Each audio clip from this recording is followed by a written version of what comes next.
Ours is the first generation to feel the impact of climate change and also is the last generation to do something about it. Time for action is now. We are not even in a position to talk in terms of years. We now need to talk about those 1800 dates. This is a decade which will decide what we are going to do for our future generations.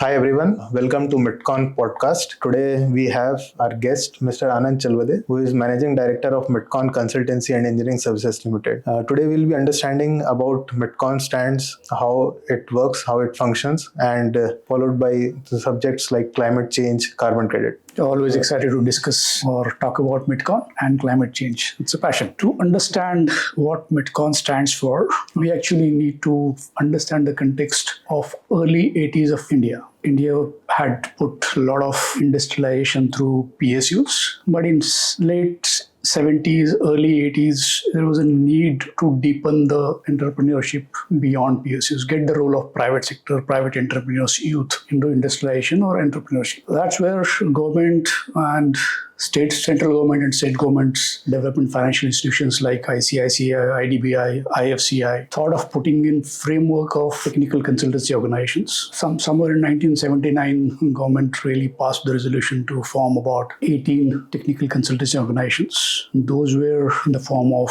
corporates formed by DFIs as major shareholders, state industrial development corporations like MIDC in Maharashtra, and other appurtenant departments of Government of Maharashtra and respective state governments of other entities. So these 18 were formed between 1979 and 1982. MITCON was formed in 1982. We're completing about over 42 years now. So this context is important for all of us. The intent of government was to form the bridge between government and the entrepreneur on one side and financial institutions and entrepreneur on the other side. So this bridge of how do government fund or get the entrepreneurship on the ground and how do DFIs fund the same. So our role of MITCON was necessarily focusing on making feasibility studies for the entrepreneurs, making detailed project reports for the entrepreneurs, so making entrepreneurs understand what credit means through the eyes of financial institutions. In effect, we were making the entrepreneur or the enterprise bankable for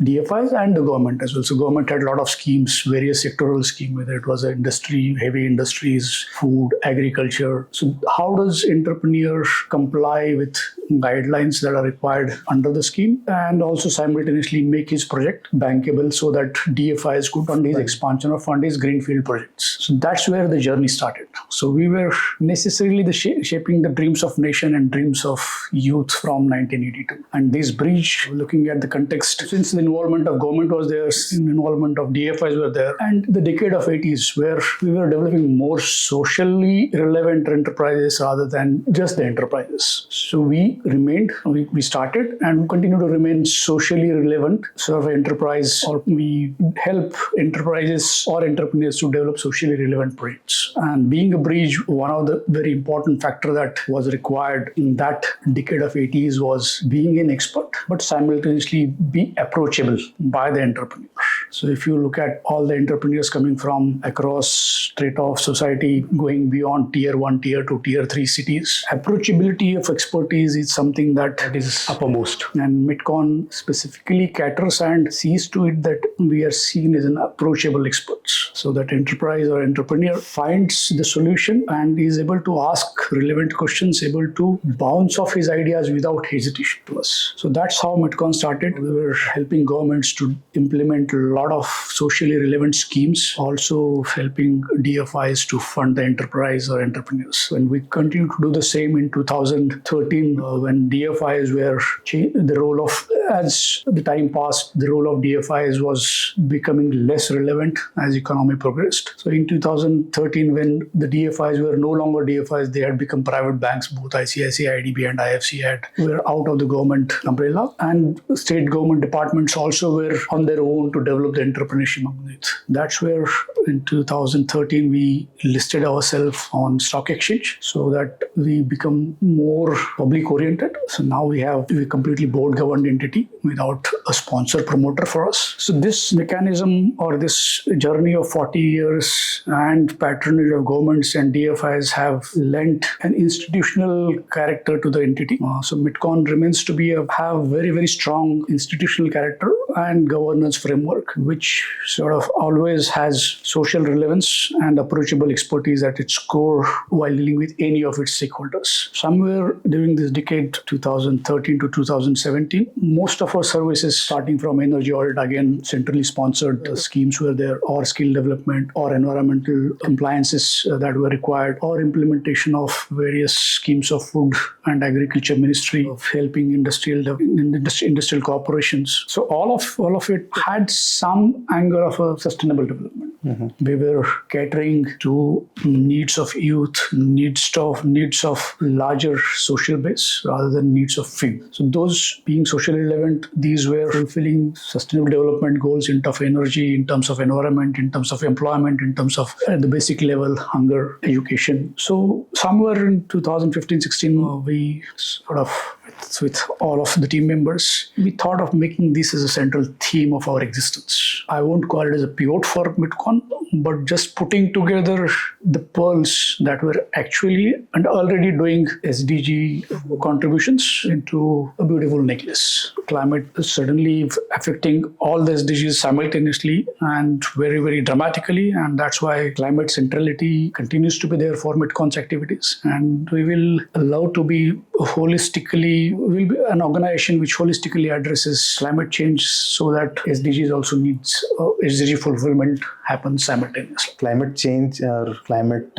activities which we have been doing. So when did MITCON started its activities or services in terms of providing solutions wherein we are helping climate change? So as I told you, most of our services were earlier already contributing to SDGs. We are very near to the climate as well, but climate certainly become central to our agenda somewhere between 2016-2017 because all of us were seeing the impact of climate change. And again, to understand climate change, we need to see a historical context. I would say not only historic center, we need to go to long back in the history. We have had 10,000 years of a very, very steady climate wherein Earth's temperature, mean surface temperatures varied from 14 degrees plus minus 0.5 degrees centigrade for 10,000 years. So that is also referred to as a corridor of life. And we have not seen temperatures of 1.5, 2 degrees for 3 million years of Earth's existence. And all of it was coming to reality, and alarms were being raised at and across all planetary boundaries or tipping points. And that's where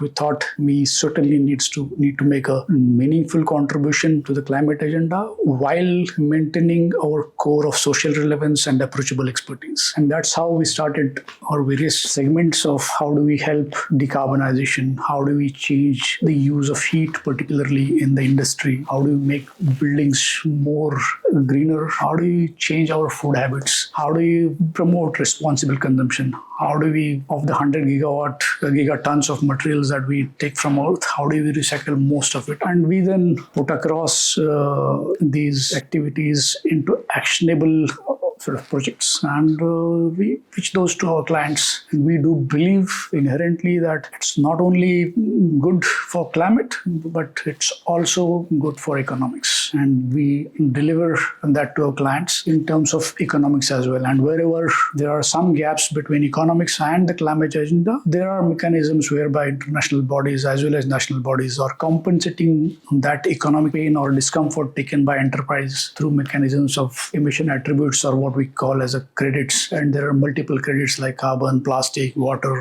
biodiversity, and so and so. Those are necessarily designed to compensate an enterprise or activity which takes a pain, discomfort, not necessarily visibly evident in economics, but they take pain and discomfort, or sort of they find a different path than was traditionally being done for ages together and adopt these methods. So internal efficiencies do incentivize such movement or such a discomfort taken by an enterprise by way of whether it's a renewable energy, whether it's afforestation, whether it's changing the chemical-based fertilizers to biofertilizers or getting to bioplastics. All of these activities have some kind of economic discomfort. All discomfort leads to some economic discomfort as well, anyways. So these are sort of compensated by way of different kinds of credits. Speaking of various credits, how we can basically help towards mitigating the effects of climate change through emission attributes, or what are the possible emission attributes wherein MITCON is working in this field?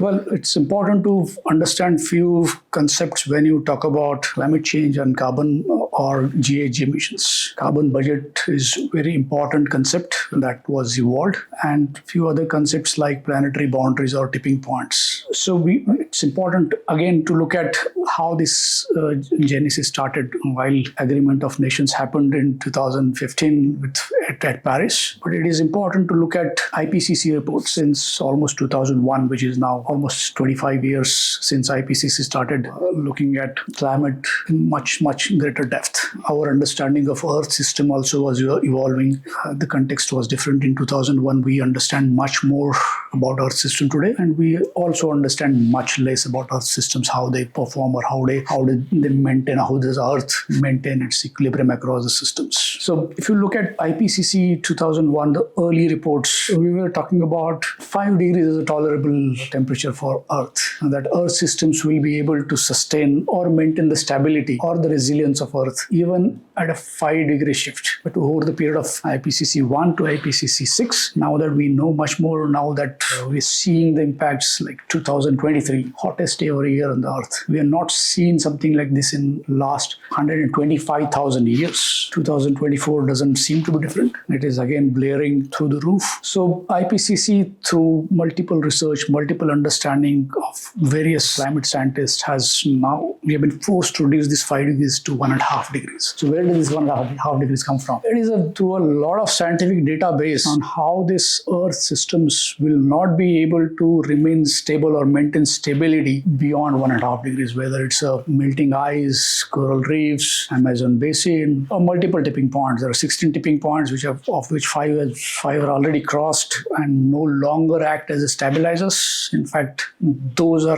the factors that are now becoming, instead of a sinks, sources of heat. So that's how 1.5 degree was achieved at. So once we arrive at 1.5 degrees, other parameter that we need to look at is how much carbon budget is left to reach there. Again, through multiple research points or data points that scientists have thrown. Now we know that we have only about 250 gigatons or 1 billion tons of CO2 or GHGs to be emitted as an anthropogenic activity. And currently we are doing about 40, just about 5 years. Mm-hmm. You get goosebumps when you speak something like this. So we have just 5 years to achieve this change from getting from 40 gigatons to zero, net zero, no new addition. And these figures are getting compressed each year. Each day lost is actually something that is huge injustice to future generations that we're doing. So ours is a first generation. This is what Barack Obama had said. Ours is the first generation to feel the impact of climate change, and also is the last generation to do something about it. So profound. Time for action is now. So this is a pivotal decade. This is a decade which will decide. This is a decisive decade which will sort of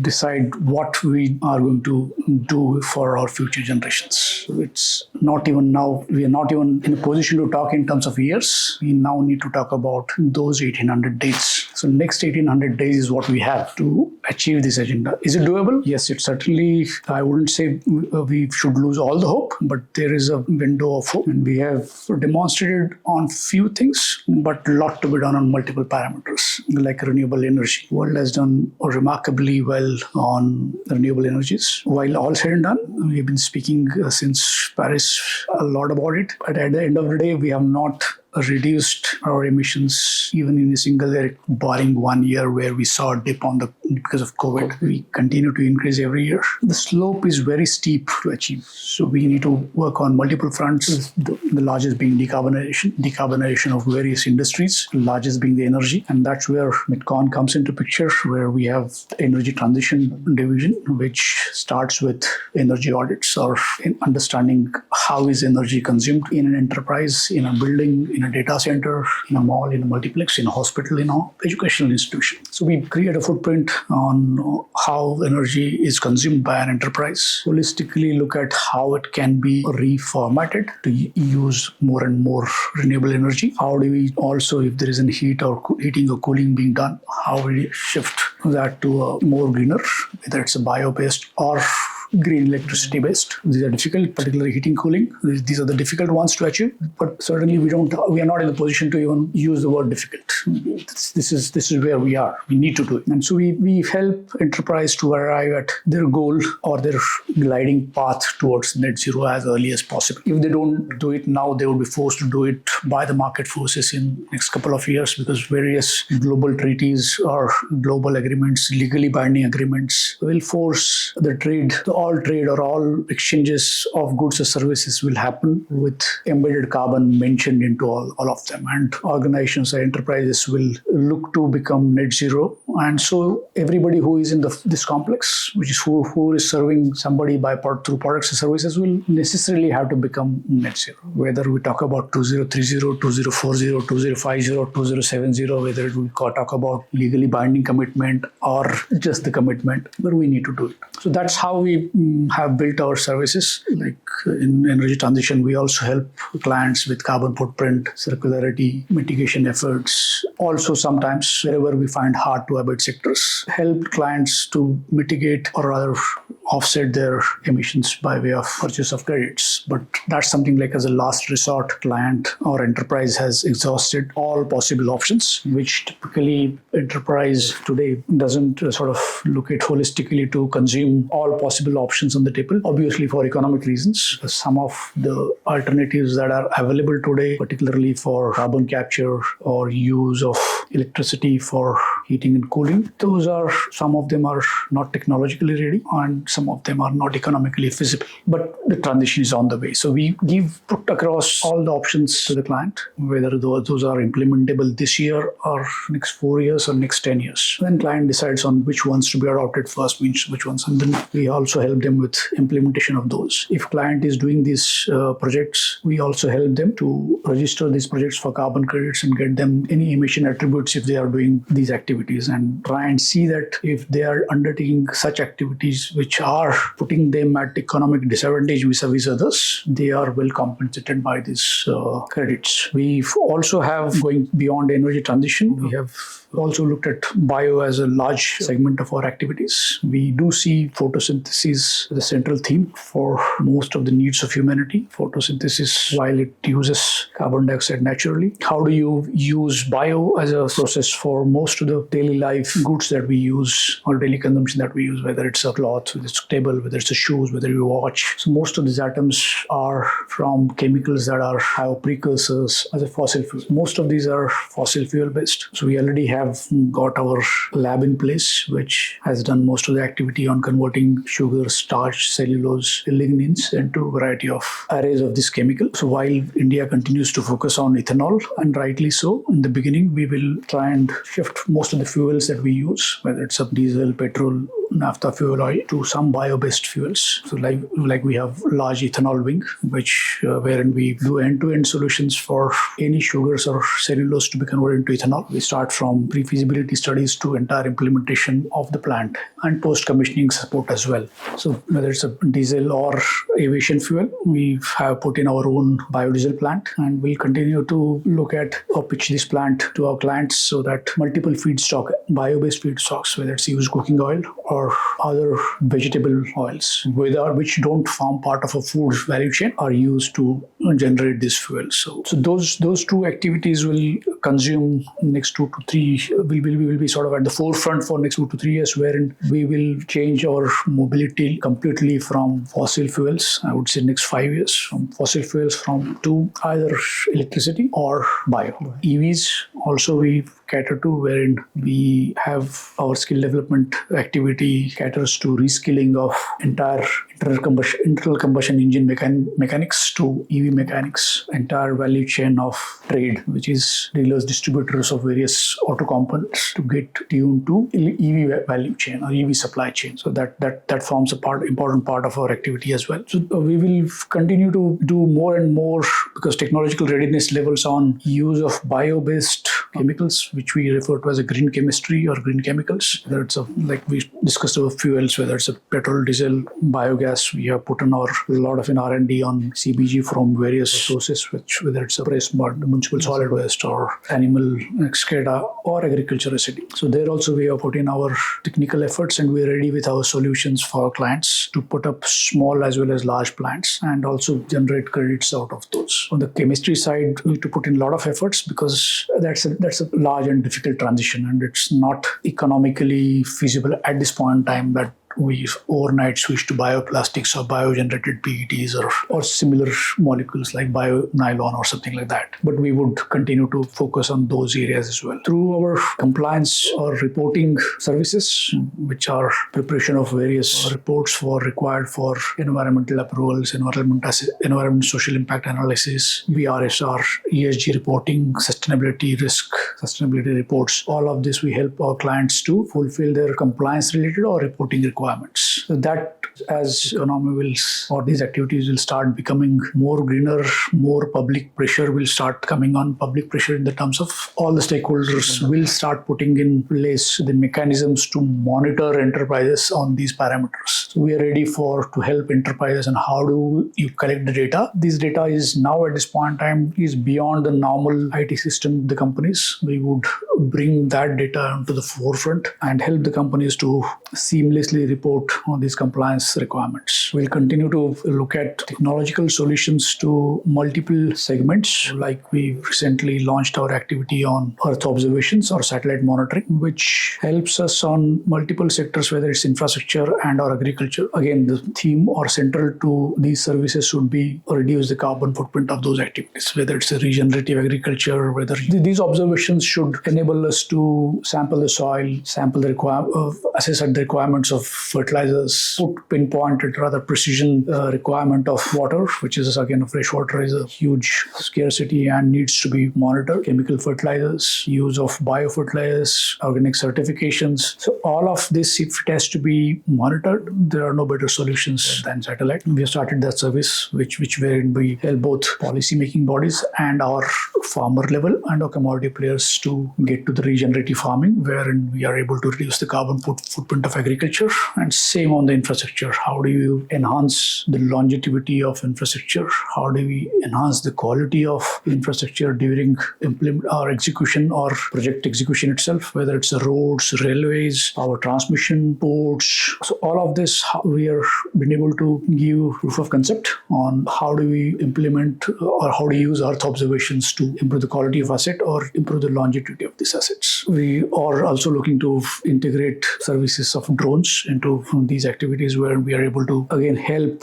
how do you make most of these as regenerative activities or more resilient infrastructure. So, and last but not the least, we continue to sort of support all of these activities that we do for our clients through our skill development initiatives, wherein we need to create people who understand, whether it's operators for or installers for solar, wind, electrical vehicles, GIS, AI, ML, use of AI, ML for these activities. So we will continue to roll out youth as required for green jobs, what we call as green jobs, or jobs that will help this climate transition through almost 5 to 10,000 youth each year. And those will get scaled up as majors, as enterprises start looking to do these activities sort of more aggressively. So that's about how we integrate MITCON activities responsibilities around the climate agenda without sort of getting away from our centrality of socially relevant or purpose relevant and approachable expertise. So speaking of carbon credits, how we can make society aware about it, and how we can basically change the behavior of society towards climate change? For this, let's make a 5-year-old understand what carbon credit is. Let's take an example, small example. What is a credit? It's a reward. So when a 5-year-old, you want a 5-year-old to do something. You want him to be tidy. You want him to clean up the room. What do? Give him toffee. So that's a credit that you give for doing something good, which is naturally not used. Okay. He is taking extra efforts. He is sort of compromising on his playtime. He is compromising on his television time. He is doing something he is not naturally supposed to do, and in turn, he is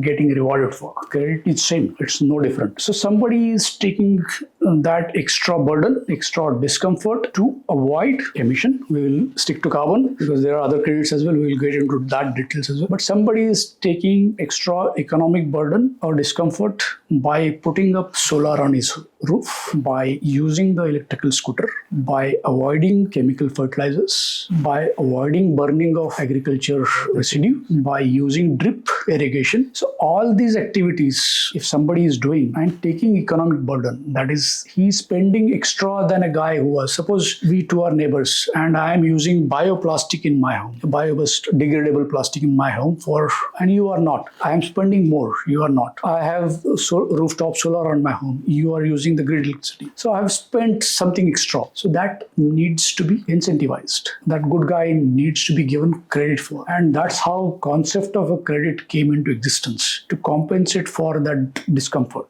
economic burden that somebody was taking to it. So initially when somebody was putting solar plant, they were getting this credits. So, and to get this system on a platform where international recognition comes in, and these credits can then be used, tradable, so that the value from thereof can be enjoyed by somebody who has taken that extra burden. So he gets credit in terms of carbon credit. How does he enjoy the economic benefit out of it? Either by offsetting his own emission in some other activity, saying that I am doing these activities for which I am not able to do anything to reduce it. So I use this credit and say that or sell it off to somebody who is not able to take any discomfort and get currency against those and get the compensation of. And that's where the body is for registration of these activities. So all activities that were taking these extra efforts were creating additionality. That's the word that scientifically is used. Is there an additionality in it, which is what this burden means. Okay. And we compensate those guys. So there are multiple credits given for good guys who are committing to recycle plastic, who are committing to maintain the biodiversity, who are committing to reduce the water consumption, besides the carbon credit and other GHGs. So what made you started this culture of sustainability at MITCON? Well, I would say that it again goes deeper. Been following various scientists, IPCC particularly, and was seeing a lot all around the anecdotal stories of distress across farming community, across workman community. World was seeing devastating effects across the globe, whether it's a drought, flood, wildfires, and whatnot. It suddenly sort of actually made me very, very distressed that we are only left with 5 years to do something that will decide the future of all the generations that are to come. And I would say that made me it would be called as an utopian, but it is no longer utopian. So we thought let's create that as a culture. Let's create, because climate change, again, if it has to be that, it is all about behavioral change. It's all about concepts of degrowth and all of that. So every single inhabitant on Earth, 800 crore people, need to understand it from bottom of their heart and need to change their hobbies. And we have not much time left for that. So I started making this as my central theme of all talks during HOD meetings and or my town hall meetings. And I was surprised to see that I was not alone to feel like that. Everybody was on same wavelength. They wanted to contribute. They wanted to be so dedicated to this purpose. And then everybody came forward. We made services, solutions around all of it. In fact, organization took it really, really enthusiastically when we redesigned our offices to completely eliminate paper cups, plastic bottles, tissue papers, waste baskets. We just threw it off. We have only one waste basket for entire office, and people are more enthusiastic. Concepts were also getting discussed wherein if employees are using public transport, we are okay and we would consider flexi times, because you are taking that effort, you are taking that extra discomfort for the sake of planet, and then organization's obligations, it's an organization obligation to give that extra slack to you. You can come late if you're using public transport. If you are pulling off your car, collecting 5 colleagues of yours, you need to be given that extra slack of coming 15, 20, 30 minutes late. All these things were getting discussed. One of the departments started no iron day, which was not forced on. So only a team of 20 within the organization is now religiously following that. They don't iron their shirts for one day. When I see this spontaneously coming from all the 400 team members of ours, it's really, really, really heartening. So it is a lot of, I would say, emotional agenda for whole of organization. There are many people who have started in their societies efforts to use MSW for creation of manure for the gardening purposes. People have started looking at where is the STP plant, sewage treatment plant in the societies. Is it functioning? Is water getting utilized? So these stories really are heartening. The kids are starting. Last year we made all of our team members kids to paint on these agendas, and it was really sort of encouraging to see that. Not only encouraging, it's the only hope that kids are taking it very, very enthusiastically. So this forms basis for existence at MITCON. Stay tuned for such more informative sessions on various subjects such as green hydrogen, fermentation, biochar, and bioethanols. Thank you.